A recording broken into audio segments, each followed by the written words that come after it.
Hello বন্ধুরা, আজকে আমরা ত্রিপুরা টেস্ট থেকে সিডিপি চ্যাপ্টার থেকে পেঁয়াজের যে তথ্যটি আছে এই নিয়ে আমরা পেঁয়াজের যে তথ্য নিয়ে আমরা গান বিকাশের তথ্যটি বিশ্লেষণ করব। প্রথমে আমরা জেনে নিই যে পেঁয়াজ কোথায় জন্মগ্রহণ করেছিলেন। পেঁয়াজ ছিলেন একজন সুজ মনোবিজ্ঞানী বা তিনি 9 আগস্ট 1896 সালে জন্মগ্রহণ করেছিলেন। তার মৃত্যুকাল কত? 1980 সালে 16 সেপ্টেম্বর। তিনি একজন মনোবিজ্ঞানী ছিলেন। শিশুকে চিন্তা, শেখা ও বুদ্ধির বিকাশ ঘটিয়ে এ নিয়ে তিনি গবেষণা করেছেন। তার গানটির তথ্যটা কী ছিল? গানের বিকাশ কী? গানের বিকাশ হলো এমন একটি প্রক্রিয়া যার মাধ্যমে শিশুর চিন্তা, স্মৃতি, যুক্তি, সমস্যা সমাধান, ভাষা শেখা ধীরে ধীরে বিকশিত হয়। এবার পেঁয়াজের তথ্যের মূল ধারণা। পেঁয়াজের তথ্যের মূল ধারণা কী ছিল? স্কিমা। স্কিমা কি? শিশুর মস্তিষ্কে গঠিত গান ও অভিজ্ঞতা কাঠামোকে স্কিমা বলে। উদাহরণ হিসেবে বলতে পারি, একটি শিশু কুকুর দেখেছ, পরে বিড়াল দেখে প্রথমে কুকুর বলতে পারে, কারণ তার স্কিমা এখনও সীমিত। আত্মীয়করণ কি? পুরনো গানের সাহায্যে নতুন তথ্যকে বোঝার চেষ্টা করে। মানে আগে থেকে জানতে পারা যে চার পায়ে সকল প্রাণী কুকুর। পরবর্তীকালে সেই অভিজ্ঞতা থেকে অভিযোজনের মাধ্যমে নতুন তথ্যের যে পুরনো ধারণাটাকে পরিবর্তন। যেমন কুকুর, আমরা শিশুটি জানতে পেরেছি যে চার পায়ে প্রাণীগুলো কুকুর। পরবর্তীকালে দেখলো সেখানে চার পায়ে প্রাণীগুলো কুকুর ছাড়াও বিড়ালও ছিল। ঠিক আছে, আরও অন্যান্য প্রাণীও আছে। এভাবে পুরাতন কে নতুনের যে সংমিশ্রণে কী করবে? বুঝতে পারে যে পুরানো ধারণাটা পরিবর্তন ঘটায়। পেঁয়াজের গানের বিকাশের 4টি স্তর কী কী? সংবেদন চালন পর্যায়, অর্থাৎ জন্ম থেকে 2 বছরের মধ্যে এই পর্যায়ে চলে। আর এই পর্যায়ে কী কী হয়? বৈশিষ্ট্যগুলি কি? ইন্দ্রিয় নড়াচড়া শেখা, বস্তু স্থায়িত্ব গড়ে ওঠে, ধীরে ধীরে কারণ ও ফলাফল বুঝতে শিখে, অনুকরণ করা শিখে শিশু, এবং খেলনার কাপড়ের নিচে লুকানো পরে খুঁজতে শুরু করে, এগুলি। দ্বিতীয় পর্যায়টি কি? পাক সক্রিয় পর্যায়। এটা চলে 2 থেকে 7 বছর পর্যন্ত। এর বৈশিষ্ট্য কি? ভাষা দ্রুত বিকাশ ঘটে। এই পর্যায়ে কী হয়? ভাষার দ্রুত বিকাশ ঘটে, কল্পনা শক্তি বৃদ্ধি ঘটে, প্রতীক ব্যবহার করতে শেখে, কোনো কিছু ব্যবহার করাটাকে শেখে, এবং নিজের দৃষ্টিভঙ্গি সঠিক মনে করে। কেমন? নিজের জিনিসগুলোকে এবং বস্তুর জড় বস্তুকে জীবিত বলে মনে করে। এইভাবে যেমন লম্বা গ্লাস জল বেশি থাকে মনে করে, যদিও 2টি গ্লাসে সমান জল থাকে। যেমন একটা মোটা গ্লাস বাটি আর একটা লম্বা গ্লাস থেকে, তার কাছে মনে হবে যে লম্বা গ্লাসটার মধ্যে জল বেশি থাকে। এগুলি শিখে। এরপর কি? মুক্ত সক্রিয় পর্যায়।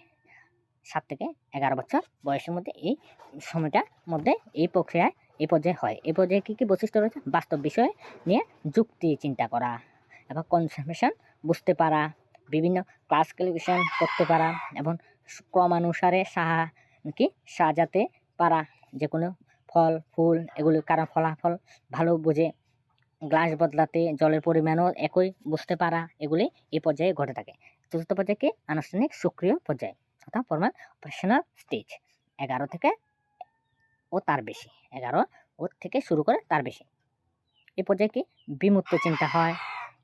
এরপরে কি? যুক্তি, এভাবে এগুলি রয়েছে। উদাহরণ হিসেবে গণিতের জটিল সমস্যাগুলি ও বৈজ্ঞানিক যুক্তি নিয়ে বিশ্লেষণ, এভাবে গুরুত্বপূর্ণ কিছু।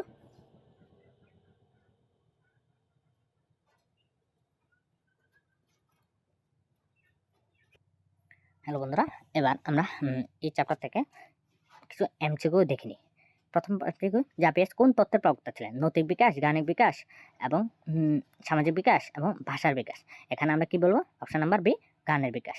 এবার দ্বিতীয় প্রশ্ন কি? পেঁয়াজের মতে গানের বিকাশে কটি স্তর? আমরা সবাই জানি পেঁয়াজের গানের বিকাশে 4টি স্তর। এরপর সেন্সোমোটর পর্যায়ে কোন বয়সে হয়ে থাকে? কেমন? সেন্সোমোটর পর্যায়ে কোন বয়সে হয়ে থাকে? সেন্সোমোটর পর্যায়টি 0 থেকে 2 বছরের মধ্যে হয়ে থাকে। হ্যাঁ। 3 নম্বর প্রশ্ন কি? সংবেদন চালন বা সেন্সোমোটর কোন স্তরের বয়স সীমা কত? 0 থেকে 2 বছর। এরপর কি? 4 নম্বর প্রশ্ন কি? বস্তু স্থায়িত্ব ধারণা কোন স্তরে ঘটে থাকে? এখানে হলো সংবেদন চালন স্তরে, অর্থাৎ 0 থেকে 8। এরপরে কি? প্রাক সক্রিয়তা স্তর, যেটা কোন পর্যায়ে হয়? এটা 2 থেকে 7 বছর। এবার আত্মীয় কেন্দ্রিকতা কোন স্তরে বৈশিষ্ট্য? এখানে প্রাক সক্রিয় স্তরে বৈশিষ্ট্য। 7 নম্বর প্রশ্ন কি? সংরক্ষণ ধারণা কোন স্তরে বিকশিত হয়? এখানে অপশন নাম্বার সি, মুক্ত সক্রিয় স্তরে বিকশিত হয়। 8 নম্বর প্রশ্নকে বিমূর্ত চিন্তা কোন স্তরে বৈশিষ্ট্য? বিমূর্ত চিন্তা একটা শিশুর বিমূর্ত চিন্তা কোন স্তরে হয়ে থাকে? এটা হবে আনুষ্ঠানিক সক্রিয় স্তরে।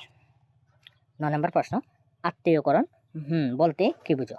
আত্মীয়করণ বলতে অপশন নাম্বার বি পুরনো ধারণার সাহায্যে নতুন তথ্যকে বোঝা। 10 নম্বর প্রশ্ন অভিযোজন বলতে কি বুঝো? অভিযোজন হলো নতুন তথ্য অনুযায়ী পুরনো তথ্যের ধারণাকে পরিবর্তন করা। মানে একটা কিছুর সঙ্গে যখন আমাদের অভিযোজন হবে তখন আমরা পুরনো তথ্যটাকে কি পরিবর্তন করা হবে কীভাবে? নতুন তথ্যের মাধ্যমে। এরপর কি 11 নম্বর প্রশ্ন পিএইচ কোন দেশে মনোবিজ্ঞানী ছিলেন? আমরা সবাই জানি সুইজারল্যান্ডের মনোবিজ্ঞানী ছিলেন। এবার 12 নম্বর প্রশ্ন শিশু সক্রিয়ভাবে পরিবেশের সঙ্গে মিথস্ক্রিয়া করে শিখে এই মতবাদটি কার? এই মতবাদটি কি পেয়েছে। 13 নম্বর প্রশ্ন পাক সক্রিয় স্তরে শিশু কি বুঝতে পারে না? ভাষা, সংরক্ষণ, রং ও সংখ্যা। কি হবে? সংরক্ষণ। আবার 14 নম্বর প্রশ্ন মুক্ত সক্রিয় স্তরে বয়স কত? এখানে 7 থেকে 11 বছর হবে। এরপরে 15 নম্বর আনুষ্ঠানিক সক্রিয় স্তর শুরু হয় 11 বছর থেকে। 16 নম্বর প্রশ্নকে জড় বস্তুকে জীবিত করা মনে করাকে কি বলা হয়? মানে জড় বস্তুকে জীবিত মনে করাকে কি বলা হয়? এটা আত্মকেন্দ্রিক প্রাণবাদ না আত্মবাদ? অপশন নাম্বার কি হবে? প্রাণবাদ। আবার 17 নম্বর প্রশ্ন বস্তুগুলিকে ক্রমানুসারে সাজানোর ক্ষমতা কোন স্তরে বিকশিত হয়? এটা হবে মুক্ত সক্রিয়তা স্তরে। 18 নম্বর কোশ্চেন যা পেঁয়াজের মতে শিশুর বিকাশ ঘটে শুধু বংশগতির কারণে, শুধু পরিবেশের কারণে, বংশগত পরিবেশের কারণে। অপশন নাম্বার সি হবে উত্তর। 19 নম্বর প্রশ্ন পেঁয়াজের মতে জ্ঞান বিকাশের শেষ স্তর কোনটি? আনুষ্ঠানিক স্তর। অপশন নাম্বার ডি হবে উত্তর। তারপরে 20 নম্বর প্রশ্ন ত্রিপুরা টেটে পেঁয়াজের থেকে সবথেকে বেশি কোন বিষয়ে জিজ্ঞাসা করা হয়? এখানে বিশেষ করে 4টি বিকাশ যে স্তরটি আছে এটি সবথেকে এই স্তরগুলির কথা জানা হয়, মানে এই স্তরগুলি কোন বয়সে ঘটে এগুলি সম্পর্কে বোঝানো হয়। থ্যাংক ইউ বন্ধুরা।